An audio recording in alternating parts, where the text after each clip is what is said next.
All right, everyone. Now we've got to talk about another proposal on gun control, which are red flag laws. I guess the idea of a red flag law is this.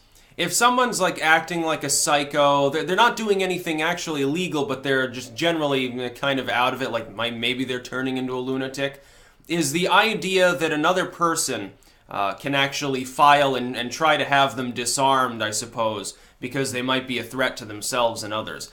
This is also blatantly unconstitutional. You may say it's pragmatic. In some cases, it probably would be. You have someone, they're being threatening. They have maybe like some relative knows that there's verbal abuse in a relationship. Things are getting heated up. They're worried it goes out of hand. They file this to try to get the dude disarmed so he doesn't shoot his wife or something. The problem with this is that you have just imputed punishment on a person without a proper proceeding. You have not brought forth charges against them. You've issued no warrant. You've really done nothing within the constraints of the constitutionally based legal system to actually determine that there is enough wrongdoing to deprive them of any right. And it's a right. It's not a privilege. Owning a firearm in the United States, unless you are a violent felon, is not a privilege. It's a right. You don't have to ask anybody's permission to do so. That's the whole meaning of the Constitution. It's like the First Amendment. You have the right to speak your mind. You have the right to express yourself. You have the right to print literature in the most literal sense, I believe.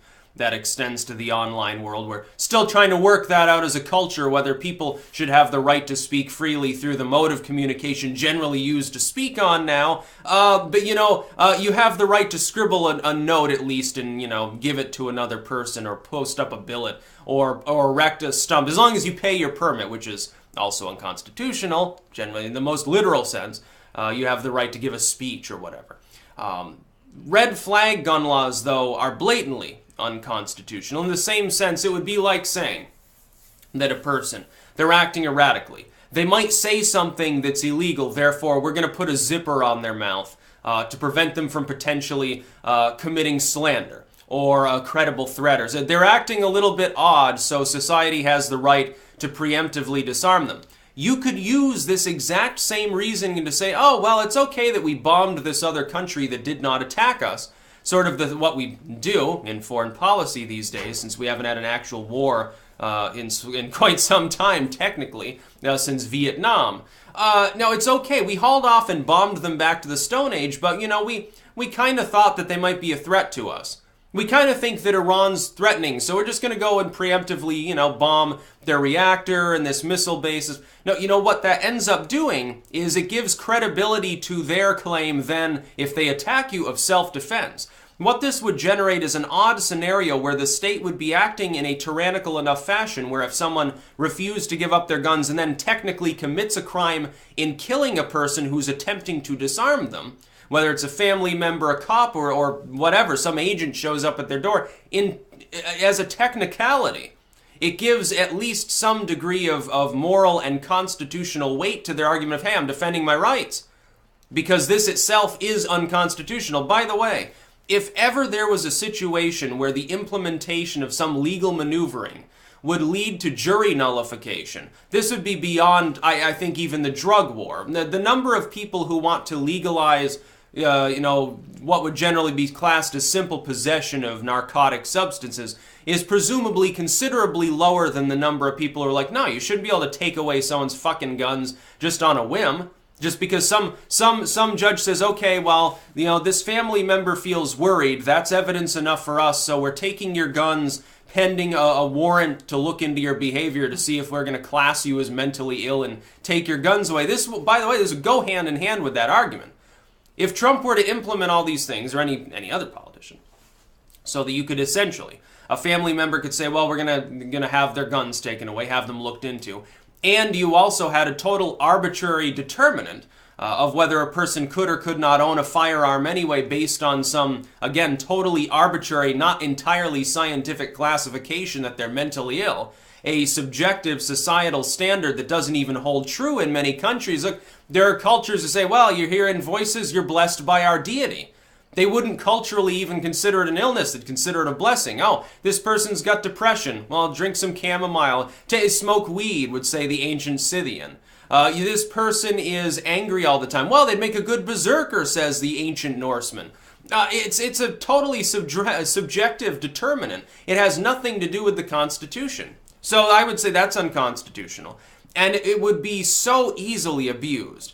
It would be ripe for abuse because let's say for example, some individual within the legal system, some lawyer, whatever, just doesn't like a person. They're too outspoken about their political beliefs. Maybe they cucked them, they screwed their wife. Says, oh, I'm going to harass this person, and now they can do it legally. It would be a grave offense within the legal system to attempt to target another person by saying, well, I'm going to try to get a warrant for, to try to get them raided, like you SWAT someone. You can get charged with murder if the person is killed during that raid. You can be charged with first-degree premeditated murder. Even they can definitely sue you in a civil court regardless. For every damage they've accrued, pain and suffering, psychological trauma, they can put you in the poorhouse for what originally was considered just a prank. By the way, it's bad news to do these things. How much more, then, would it be a problem if you could simply file a piece of paper saying, well, I reasonably believe this person might do harm, and end up with officers going there and say, well, you got to give up your guns. One of your neighbors is concerned.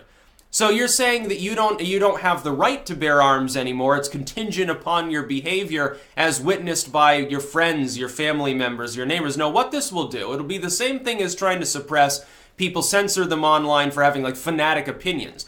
It will cause them to withdraw like a hermit into an echo chamber. It'll cause them to hide their weapons. It'll also cause them to hide their feelings. Thus, they will bottle them up, tend to blow up, they will snap at some point potentially. I think it would be dangerous to implement such a thing. Other people, somebody was pointing out earlier, I think Shapiro was saying that it was in a modified form, it was a good idea. I totally disagree.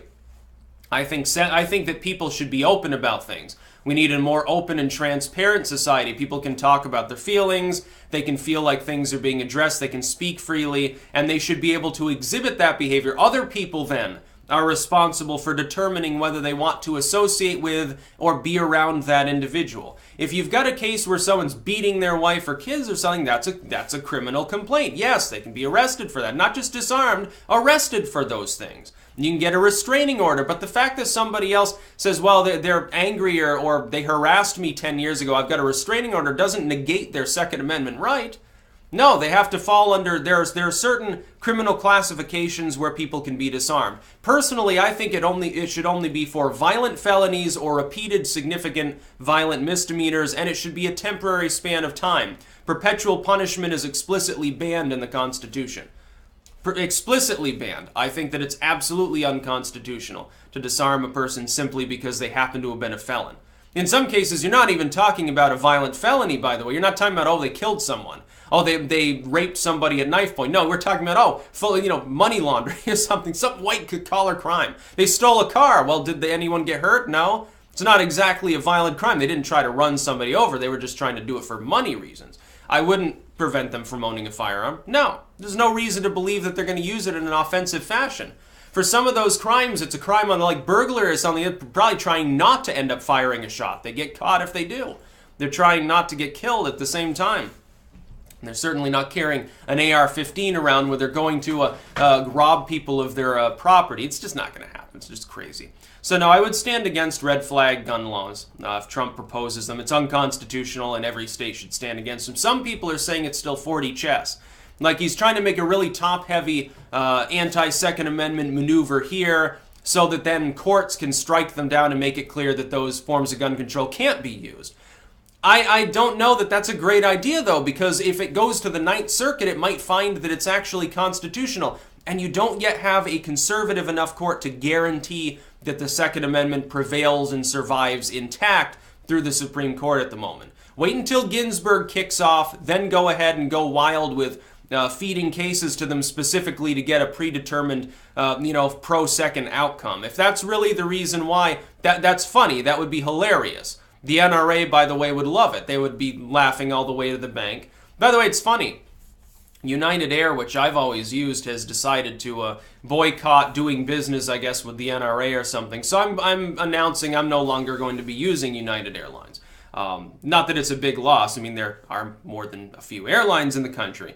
Any business that is announcing that it's boycotting or cutting ties with the National Rifle Association, which represents legitimate, lawful gun owners, not criminals, not fascists, not crazy people who are blowing themselves up or whatever.